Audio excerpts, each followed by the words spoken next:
함께 읽겠습니다. 모세가 온 이스라엘을 불러 그들에게 이르되 이스라엘아 오늘 내가 너희 귀에 말하는 규례와 법도를 듣고 그것을 배우며 지켜 행하라. 우리 하나님 여호와께서 호레산에서 우리와 언약을 세우셨나니 이 언약은 여호와께서 우리 조상들과 세우신 것이 아니요 오늘 여기 살아있는 우리 곧 우리와 세우신 것이라.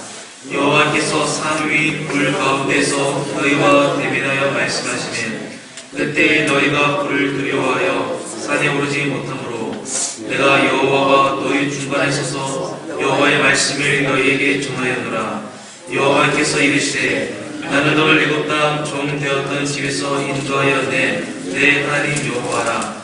나 외에는 다른 신들을 내게 두지 말지니라. 너는 자기를 위하여 새긴 우상을 만들지 말고 비록 하늘에 있는 것이나 아래로 땅에 있는 것이나 땅 및 물속에 있는 것에 어떤 형상도 만들지 말며 그것들에게 절하지 말며 그것들을 섬기지 말라. 나 내 하나님 여호와는 질투하는 하나님인즉 나를 미워하는 자의 죄를 갚되 아버지로부터 아들에게로 3,4대까지 이르게 하거니와 나를 사랑하고 내 계명을 지키는 자에게는 1,000대까지 은혜를 베푸느니라. 너는 내 하나님 여호와의 이름을 망령되이 일컫지 말라. 나 여호와는 내 이름을 망령되이 일컫는 자를 죄 없는 줄로 인정하지 아니하리라. 내 하나님 여호와가 내게 명령한 대로 안식일을 지켜 거룩하게 하라. 엿새 동안은 힘써 내 모든 일을 행할 것이나 일곱째 날은 내 하나님 여호와의 안식일인즉 너나 내 아들이나 내 딸이나 내 남종이나 내 여종이나 내 소나 내 낙이나 내 모든 가축이나 내 문 안에 유하는 객이라도 아무 일도 하지 못하게 하고 내 남종이나 내 여종에게 너같이 안식하게 할지니라. 너는 기억하라. 내가 이곳 땅에서 종이 되었더니 내 하나님 여호와가 강한 손과 편팔로 거기서 너를 인도하여 내었나니 그러므로 내 하나님 여호와가 내게 명령하여 안식일을 지키라 하느니라. 너는 내 하나님 여호와께서 명령한 대로 내 부모를 공경하라. 그래야면 내 하나님 여호와가 내게 준 땅에서 내 생명이 길고 복을 누리리라. 살인하지 말지니라. 가담하지 말지니라. 도둑질하지 말지니라. 거짓 증거하지 말지니라. 내 이웃의 아들을 탐내지 말지니라. 내 이웃의 집이나 그의 밭이나 그의 남종이나 그의 여종이나 그의 소나 그의 낙이나 내 이웃의 모든 소유를 탐내지 말지니라. 여호와께서 이 모든 말씀을 산 위, 불 가운데, 구름 가운데, 흑암 가운데서 큰 음성으로 너희 총리에 이르신 후에 더 말씀하지 아니하시고 그것을 두 돌판에 써서 내게 주셨느니라. 산이 불에 타며 캄캄한 가운데서 나오는 그 소리를 너희가 듣고 너희 지팡이 수령과 장로들이 내게 나와 말하되 우리 하나님 여호와께서 그의 영광과 위엄을 우리에게 보이심에 불 가운데서 나오는 음성을 우리가 들었고 하나님이 사람과 말씀하시되 그 사람이 생존하는 것을 오늘 우리가 보았나이다. 이제 우리가 죽을 까닭이 무엇이니까? 이 큰 불이 우리를 삼킬 것이요 만일 우리가 우리 하나님 여호와의 음성을 다시 들으면 죽을 것이라. 육신을 가진 자로서 우리처럼 살아계시는 하나님의 음성이 불 가운데에서 바람을 듣고 생존한 자가 누구니까? 당신은 가까이 나아가서 우리 하나님 여호와께서 하시는 말씀을 다 듣고 우리 하나님 여호와께서 당신에게 이르시는 것을 다 우리에게 전하소서. 우리가 듣고 행하겠나이다 하였느니라. 여호와께서 너희가 내게 말할 때에 너희가 말하는 소리를 들으시니라. 여호와께서 내게 이르시되 이 백성이 내게 말하는 그 소리를 내가 들은즉 그 말이 다 옳구나. 다만 그들이 항상 이 같은 마음을 품어 나를 경외하며 내 모든 명령을 지켜서 그들과 그 자손이 영원히 복받기를 원하노라. 가서 그들에게 각기 장막으로 돌아가라 이르고 너는 여기 내 곁에 서 있으라. 내가 모든 명령과 규례와 법도를 내게 이르리니 너는 그것을 그들에게 가르쳐서 내가 그들에게 기업으로 주는 땅에서 그들에게 이것을 행하게 하라 하시나니 그런즉 너희 하나님 여호와께서 너희에게 명령하신 대로 너희는 상가 행하여 좌로나 우로나 치우치지 말고 너희 하나님 여호와께서 너희에게 명령하신 모든 도를 행하라. 그리하면 너희가 살 것이요 복이 너희에게 있을 것이며 너희가 차지한 땅에서 너희의 날이 길리라. 아멘. 성경에서 철학을 가르치시는 강령한 교수님이 계십니다. 이분이 하신 말씀 가운데 교회 안에 존재하는 실제적인 현실적인 그 무신론을 두려워해야 한다고 말했습니다. 현실적인 무신론은 디도서 1장 16절에서 어떤 부류의 사람들을 일컬어 그들이 하나님을 시인하나 행위로는 부인하니 가증한 자요 복종하지 아니하는 자요 모든 선한 일을 버리는 자니라라고 할 때 그 사람들이 가진 사상과 삶에 붙일 수 있는 말이라고 합니다. 바로 이것이죠. 이분은 하나님을 시인하고 예배에 참석하고 헌금을 하지만 실제 삶 속에서 빛의 열매가 없고 하나님의 나라, 하나님의 통치의 표지가 드러나지 않는 것이 현재 우리가 처한 가장 큰 위기의 근원이 아닌가 생각해 보아야 한다고 말했습니다. 왜 이런 말씀을 하셨느냐? 칭의는 강조하지만 성화에 대해서는 이렇게 관심을 갖지 않고 칭의와 성화를 구별하는 그런 이원론적인 그런 사고 가운데서 일어나는 여러 폐해들을 보셨기 때문에 이런 말씀을 하신 것 같습니다. 이 지점에서 십계명은 예수님을 믿는 우리에게 매우 중요한 율법의 이 말씀이 됩니다. 십계명은 구약과 신약 성경에서도 중요한 위치를 차지하고 있죠. 구약 성경에는 이 십계명이 두 군데 나옵니다. 출애굽기 20장과 오늘 우리가 읽은 신명기 5장입니다. 신명기 5장에 나오는 십계명은 모세가 죽기 직전에 이스라엘 백성들이 가나안에 들어가기 직전에 다시 선포된 말씀입니다. 출애굽기의 십계명과 신명기의 십계명 사이에 약간 차이는 있지만 본질적인 차이는 없습니다. 우선 신명기 5장 1절은 하나님의 말씀에 순종하라는 권면으로 시작합니다. 5장 1절입니다.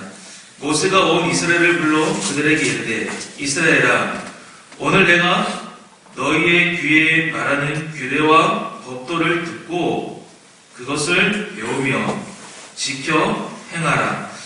모세는 십계명을 선포하기 전에 먼저 백성들에게 하나님의 말씀을 잘 순종할 것을 당부하고 있습니다. 왜 그럴까요? 하나님이 이스라엘 백성들을 출애굽시킨 구원자 하나님이시기 때문입니다. 그리고 하나님께서는 이스라엘을 나의 소유로, 나의 백성으로 삼아 주셨기 때문에 이스라엘은 마땅히 여호와 하나님을 알고 그 구원에 감사하고 우리가 사는 길, 생명의 말씀에 따라 순종해야 하는 것입니다.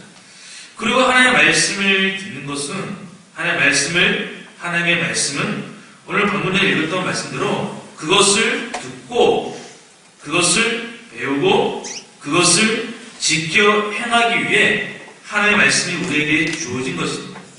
히브리어의 동사의 이 듣다라는 의미는 곧 순종한다는 의미를 지녔습니다. 듣는다는 건 순종한다는 것입니다. 그렇다면 무엇을 듣고 지켜야 할까요? 신명기 메시지의 심정부를 할 수 있는 바로 이 십계명입니다.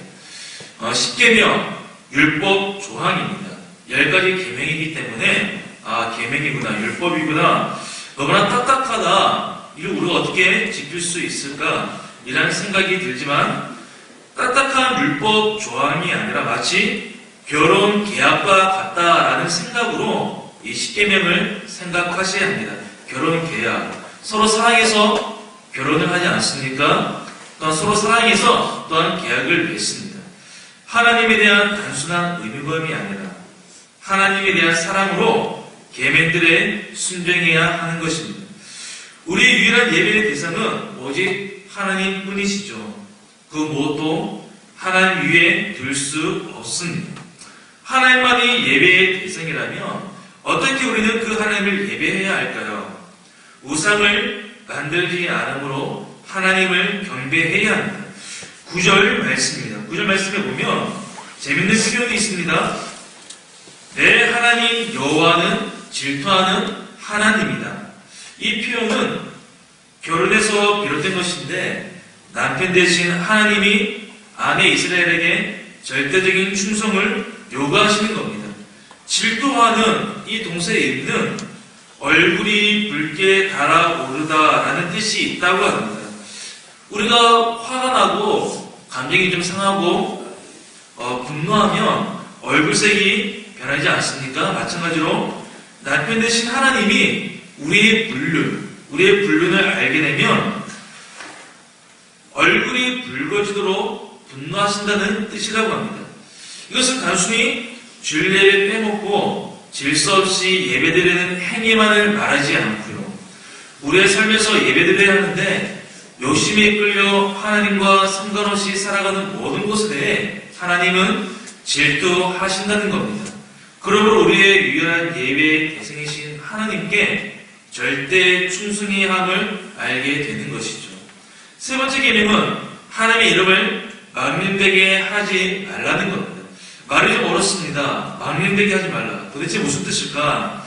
망령되다는 것은 텅 빈 것이거나 전혀 가치가 없는 것을 뜻합니다. 하나님의 능력과 인지를 상징하는 그분의 이름, 하나님의 이름을 내 개인적인 이익을 위해 오용하지 말라는 것이죠. 또한 세상에서 살아가는 주의 백성들이 그 하나님의 이름에 합당한 삶을 살도록 공고하는 명령이기도 합니다. 네 번째 계명은 안식일 계명의 중요성입니다. 제가 좀 보니까 이 안식일은 이 가나안 땅이 고대 근동인데 이 고대 근동 지역의 다양한 문화권에서 오직 이스라엘 종교에만 있던 독특한 현상이었다고 합니다. 그러니까 안식일 계명을 지키면 자연스럽게 이 이스라엘은 세상 나라들과 구별이 되는 겁니다. 너희는 다른 나라들과 구별된 백성이며 내 소유라고 말씀합니다. 일주일 중 6일은 일을 하고 자신을 위해 살았다면 안식일에는 하나님과 그의 목적을 이루는 날로 사는 뜻입니다. 이것을 통해서 우리는 다른 나라 민족들과 다르구나. 우리는 하나님 것이구나. 하나님의 소유된 백성을 확립해 나가는 것입니다. 우리가 주일 예배를 드리지 않는다면 우리가 무엇과 사람들과 구별이 될 수 있을까요? 우리는 주일을 통해서 우리는 다른 사람들과 구별된 하나님의 백성이거나 하는 우리의 정체성을 확립해 나가게 되는 것입니다. 다섯 번째부터 사람에 대한 계명이 나옵니다. 부모를 존경하러 하는데 부모를 대할 때 마치 하나님을 대하듯 공승히 하라는 의미이고요. 살아나지 말라는 것은 불법적이고 허용되어서는 안 될 폭력으로부터 이 이스라엘 공동체의 삶을 보호하는 데 그 취지가 있습니다. 일곱 번째 계명, 간음하지 말라고 합니다. 이 간음이라는 것은 결혼한 여자와 남자가 서로 동의하는 상황에서 이루어지는 성행위를 말합니다. 그리고 마음으로 음란함을 품는 것도 간음이죠. 요즘 같은 문화에서는 너무나 어려운 말씀입니다. 그리스도인들은 도둑질해서는 안 됩니다. 남의 재산을 인정해야 합니다. 이웃에 대하여 거짓 증거를 해서도 안 되죠. 이 아홉 번째 계명은 이 배경이 있는데 법정에서 증언하는 것과 관련되어 있습니다. 법정에서 위증을 하면 진실을 왜곡하게 됩니다. 그러면 사회가 어떻게 될까요? 진실을 말하지 않고 왜곡을 하게 되면 사회의 진실성과 질서를 위협하게 되는 겁니다. 그래서 매우 중대한 죄입니다. 우리는 고의적으로 거짓 증거를 해서는 안 됩니다. 마지막으로 이 열 번째 계명은 인간의 탐심을 다루는데요. 이 열 번째 계명은 십계명의 절정이라고 합니다. 이건 잘 기억해 두셔야 합니다. 첫 번째 계명부터 아홉 번째 계명이 이르기까지 그 계명을 위반하는 일의 첫걸음이 바로 탐심이기 때문에 그렇습니다. 탐내면 하나님을 떠나는 겁니다. 탐내면 안식일도 무너지고 욕심을 품으면 간음도 하게 되고 위증도 하고 도둑질도 하기 때문입니다. 오늘 이 십계명의 말씀을 잘 기억하시는 가운데 십계명의 말씀을 가지고 기도하시길 바랍니다. 이 말씀은요 우리의 기도의 제목이 되기도 합니다.